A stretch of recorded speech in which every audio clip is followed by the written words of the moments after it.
E se eu te dissesse que durante mais de 100 anos, arqueólogos, historiadores e cientistas estavam olhando para o lugar errado?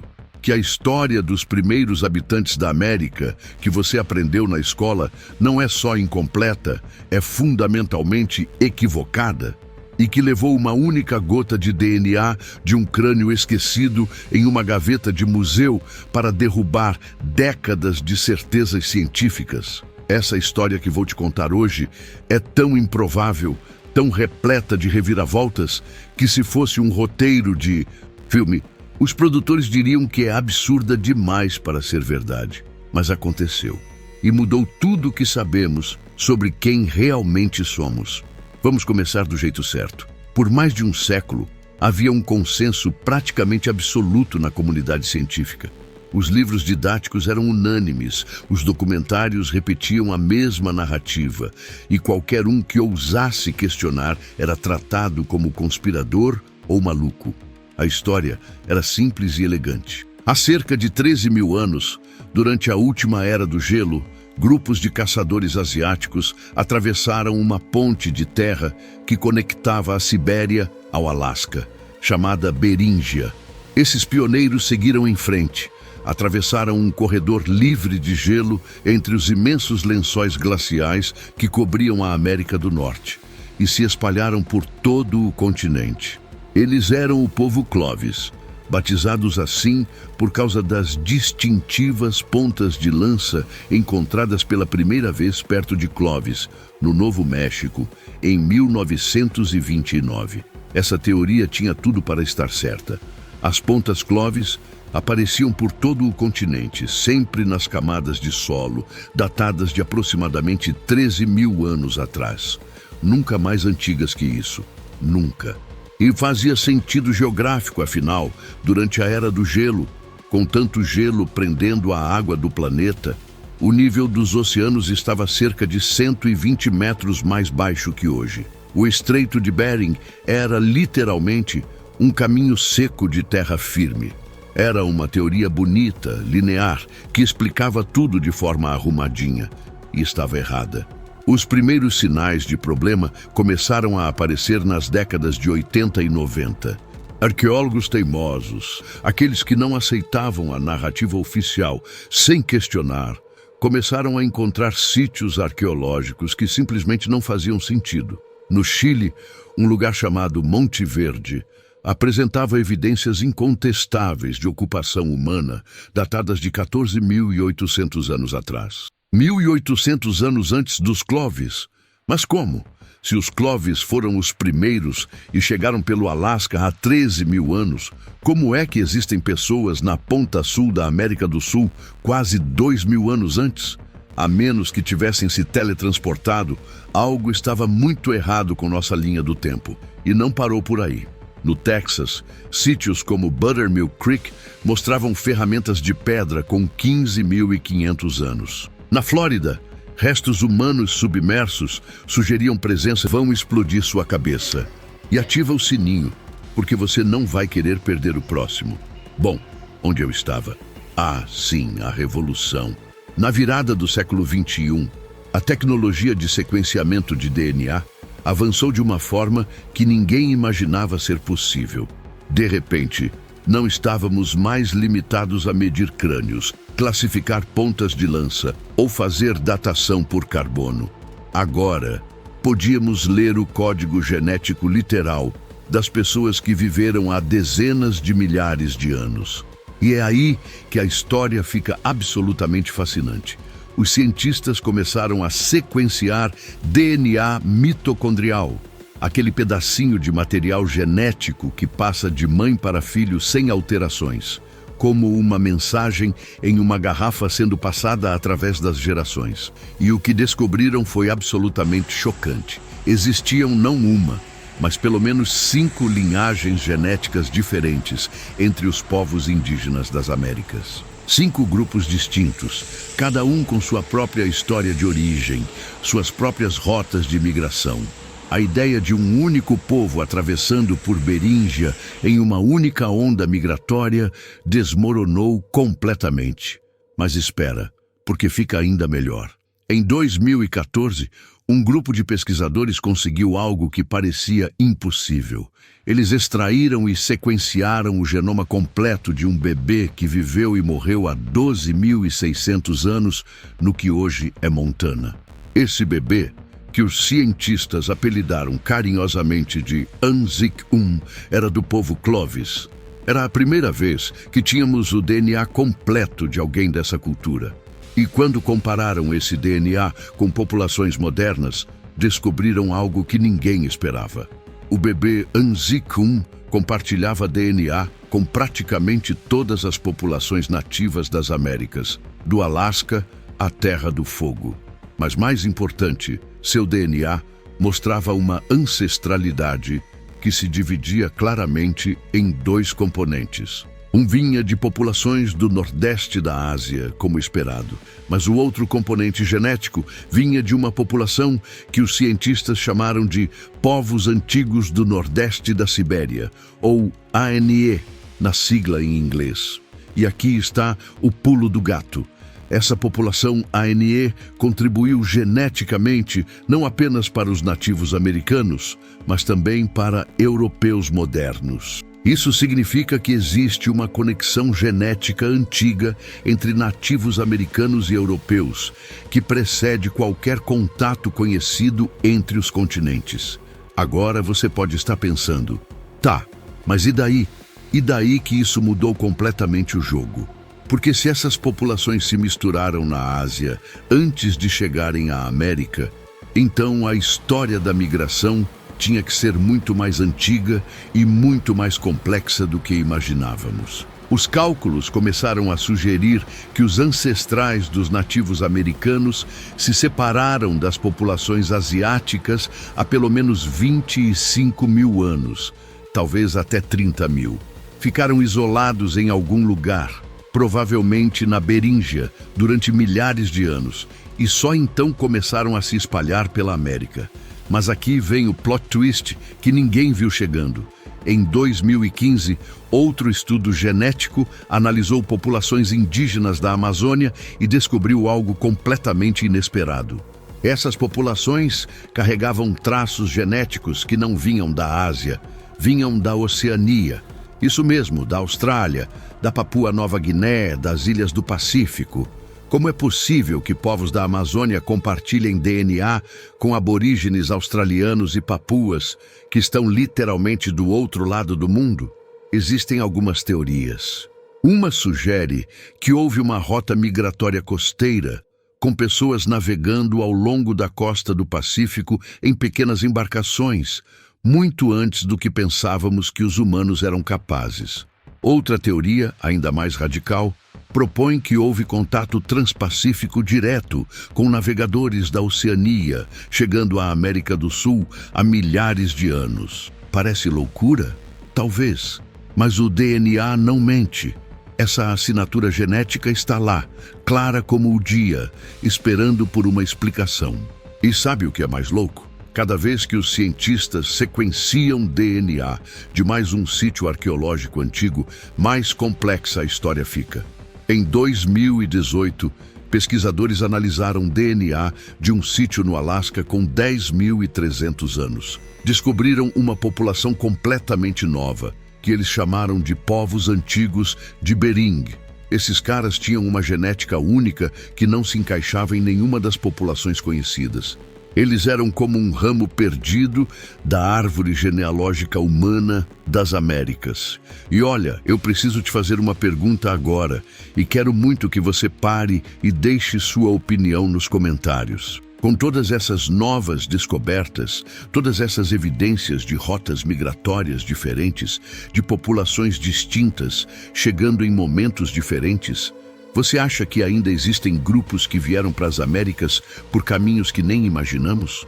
Será que daqui a 10, 20 anos vamos descobrir evidências de uma sexta, sétima linhagem migratória? Deixa nos comentários o que você pensa, porque eu leio todos e adoro debater essas ideias com vocês. Voltando à nossa história. Uma das descobertas mais recentes e mais impressionantes veio de um estudo publicado no final de 2023. Cientistas conseguiram sequenciar DNA de amostras encontradas em cavernas do México com idade estimada em mais de 20 mil anos. 20 mil! Isso é 7 mil anos antes dos Clovis. E o DNA dessas amostras mostrava uma diversidade genética já estabelecida, o que significa que essas pessoas não eram recém-chegadas. Elas já estavam ali há tempo suficiente para desenvolver características genéticas únicas. Isso nos leva a uma conclusão inevitável. As Américas foram povoadas não em uma única onda dramática de migração, mas sim em múltiplas ondas, ao longo de dezenas de milhares de anos, por rotas diferentes. Algumas pessoas vieram pelo norte, atravessando Beríngia, quando ela ainda era terra seca.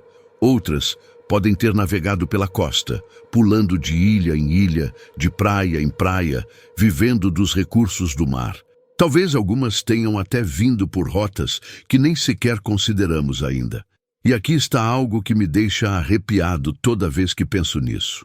Durante a última era do gelo, o nível do mar estava tão baixo que vastas áreas costeiras que hoje estão submersas eram terra firme.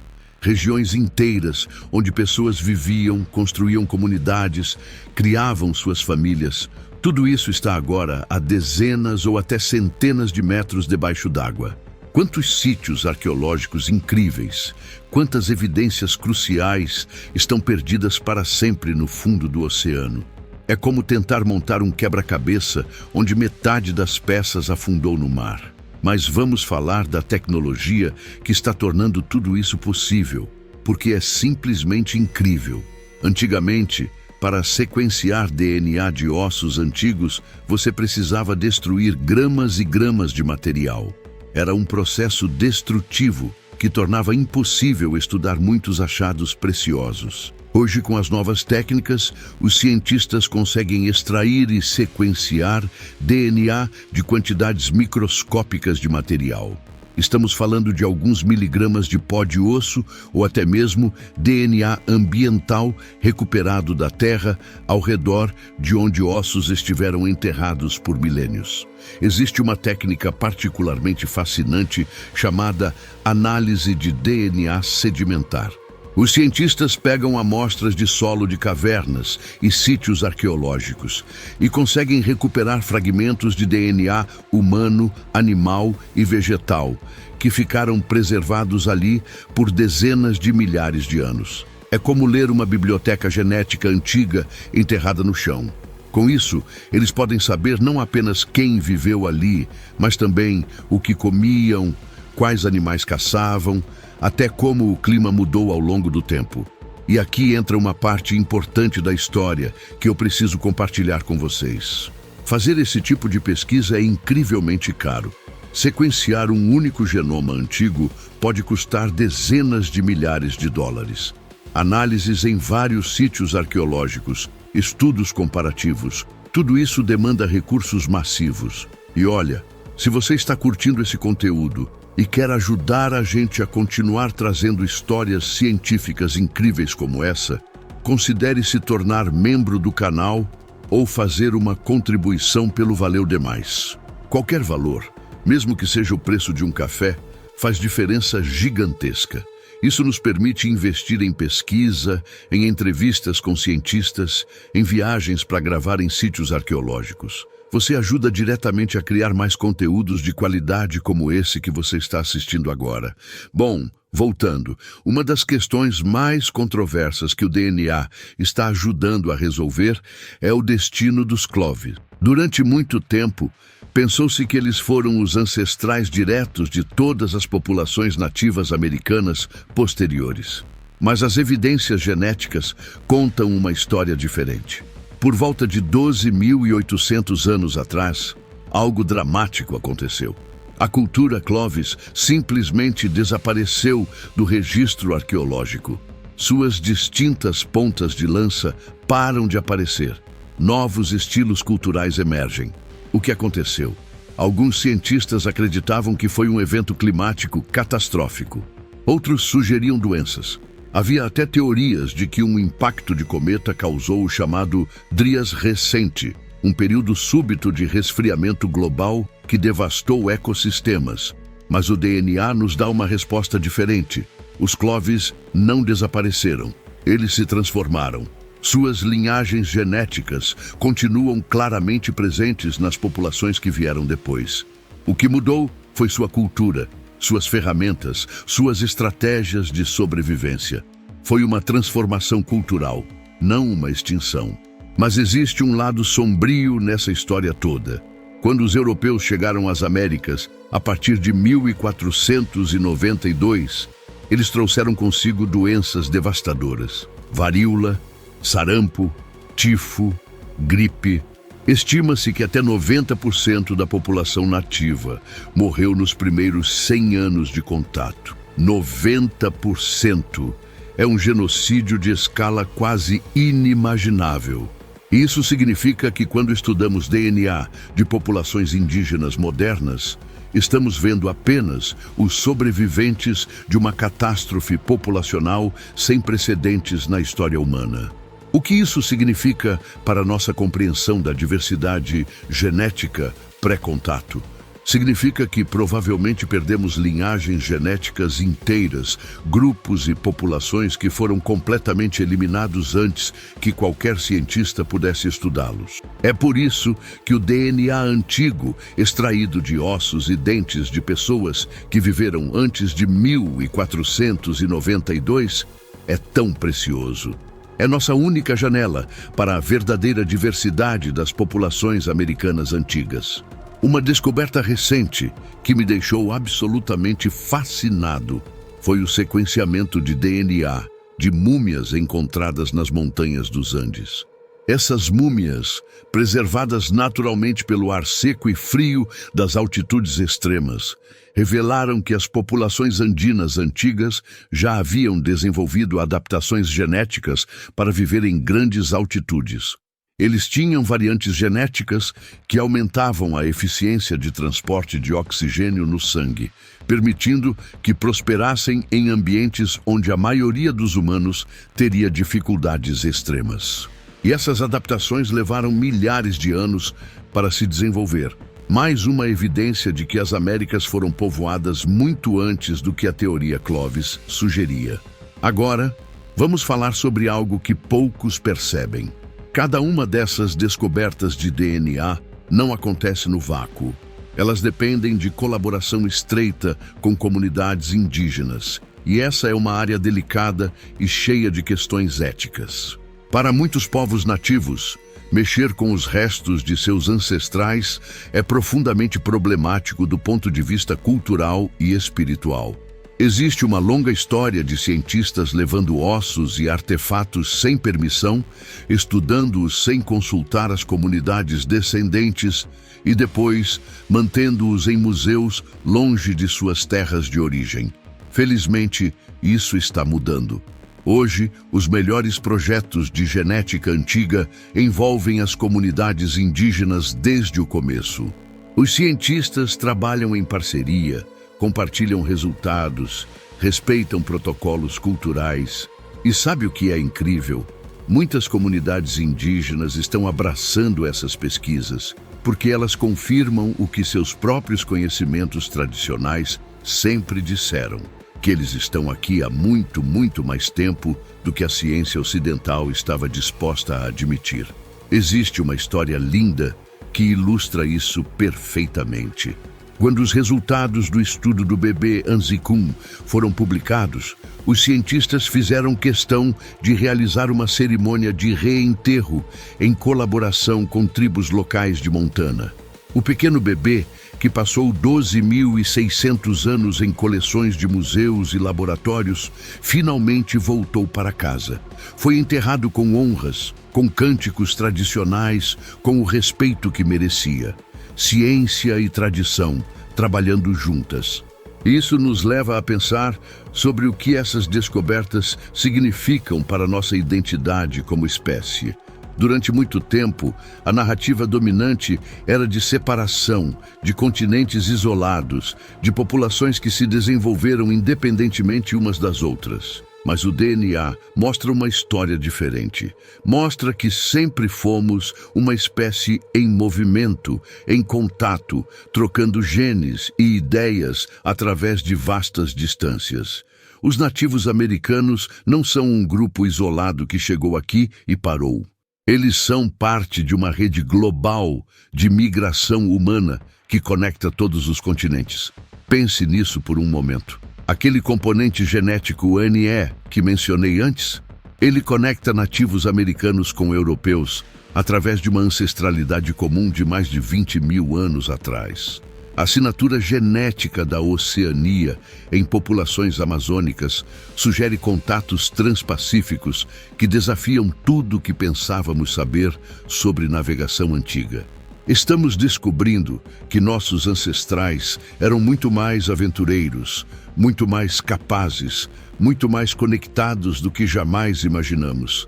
E olha, ainda tem tanta coisa que não sabemos. A cada ano, novos estudos são publicados, novas técnicas são desenvolvidas, novos sítios arqueológicos são descobertos. Tem um projeto em andamento agora que está tentando sequenciar DNA de todas as populações indígenas das Américas, criando uma espécie de atlas genético completo do continente. Quando esse projeto estiver concluído, teremos uma compreensão sem precedentes de como as Américas foram povoadas, quantas ondas migratórias houve, como esses grupos interagiram uns com os outros ao longo dos milênios. Existe também uma busca por aquilo que os cientistas chamam de população fantasma. Análises genéticas sugerem que deve ter existido uma população ancestral chamada população Itu, que contribuiu geneticamente para alguns grupos amazônicos, mas que ainda não foi identificada no registro arqueológico. É como um buraco na árvore genealógica. Uma linhagem que sabemos que existiu porque vemos seus rastros genéticos, mas cujos ossos e artefatos ainda não encontramos. Onde eles viveram? Quando existiram? É um mistério, esperando para ser resolvido. E tem a questão das Américas antes de 20 mil anos atrás. Existe um punhado de sítios arqueológicos controversos que sugerem presença humana muito mais antiga. Lugares como Pedra Furada, no Brasil, com datações que chegam a sugerir 30 mil anos ou mais. O problema é que essas datações dão insights completamente novos. E tem algo que me fascina profundamente. Cada pedacinho de DNA que sequenciamos não conta apenas uma história biológica, conta uma história humana. Aquele bebê Anzicum que mencionei, ele foi enterrado com ferramentas de pedra elaboradas, coberto de ocre vermelho, claramente amado e lamentado por sua família e comunidade. Aquelas populações que navegaram pela costa do Pacífico tiveram que desenvolver tecnologia marítima sofisticada, conhecimento de correntes e ventos, coragem para aventurar-se no desconhecido. Os grupos que desenvolveram adaptações para a altitude nos Andes passaram gerações aprendendo a sobreviver em um dos ambientes mais hostis do planeta. Cada descoberta genética é também uma descoberta sobre resiliência, criatividade, determinação humana. É fácil ver números, ler sobre haplogrupos e linhagens mitocondriais e esquecer que estamos falando de pessoas reais. Pessoas que amaram, sofreram, reram, sonharam. Pessoas que olharam para horizontes desconhecidos e decidiram descobrir o que havia além. Pessoas que são nossos ancestrais, cujo legado genético e cultural continua vivo hoje. Então, onde isso nos deixa? Depois de todas essas descobertas revolucionárias, depois de décadas de teoria Clovis sendo derrubada por evidências de DNA cada vez mais sofisticadas, o que sabemos com certeza? Sabemos que as Américas foram povoadas em múltiplas ondas migratórias, começando há pelo menos 20 mil anos, provavelmente antes. Sabemos que essas populações vinham de diversas origens, seguiam rotas diferentes e traziam consigo uma diversidade genética e cultural rica e complexa. Sabemos que elas eram muito mais capazes e aventureiras do que qualquer livro didático antigo estava disposto a admitir. Mas mais importante, sabemos que a história ainda está sendo escrita. Cada escavação arqueológica nova, cada avanço tecnológico em sequenciamento de DNA, cada colaboração entre cientistas e comunidades indígenas nos traz mais perto da verdade completa. E essa verdade é infinitamente mais interessante, mais complexa, mais humana do que qualquer narrativa simplificada poderia capturar. A ciência não tem todas as respostas ainda. E sabe de uma coisa? Isso é maravilhoso, porque significa que ainda há mistérios para resolver, descobertas para fazer, histórias para desenterrar. Significa que daqui a 10, 20, 50 anos, nossos descendentes vão olhar para o que sabemos hoje e vão sorrir da nossa ingenuidade, do mesmo jeito que sorrimos da certeza absoluta dos cientistas do século XX sobre a teoria Clovis. A jornada humana para povoar as Américas foi épica, foi complexa, foi o resultado de milhares de decisões individuais tomadas por milhares de pessoas ao longo de milênios. E agora, através da magia da genética moderna, estamos finalmente começando a ouvir suas histórias. Histórias escritas não em pedra ou cerâmica, mas no código mais fundamental de todos, o DNA que carregamos em cada célula de nosso corpo. Então, da próxima vez que você olhar para um mapa das Américas, tente imaginar. Imagine pequenos grupos de pessoas caminhando através de paisagens geladas, seguindo manadas de megafauna há muito extintas. Imagine navegadores corajosos, remando ao longo de costas desconhecidas, descobrindo praias e enseadas que nenhum ser humano jamais tinha visto. Imagine famílias estabelecendo-se em vales férteis, crianças nascendo e crescendo, gerações se sucedendo, cada uma adaptando-se um pouco mais ao novo continente. Essa é nossa história. Essa é a história da humanidade. E graças ao DNA, estamos finalmente começando a contá-la direito. E essa é a beleza da ciência. Ela está sempre disposta a questionar, a revisar, a admitir quando estava errada e abraçar a verdade, por mais inconveniente que seja. A teoria Clovis primeiro dominou por 100 anos, mas quando as evidências mudaram, a ciência mudou junto e continuará mudando, se aperfeiçoando, nos levando cada vez mais perto de entender quem realmente somos e de onde viemos. Espero que você tenha gostado dessa jornada através do tempo e do DNA. Se gostou, não esquece de deixar aquele like, se inscrever no canal e ativar as notificações para não perder os próximos vídeos. E me conta nos comentários, qual descoberta te impressionou mais? A conexão genética com a Oceania, as múltiplas ondas migratórias, as adaptações genéticas para a altitude? Quero saber sua opinião. E se puder apoiar o canal através do Valeu Demais ou virando membro, você está literalmente ajudando a criar mais conteúdos assim. Obrigado por assistir até o final. Até o próximo vídeo e continuem curiosos.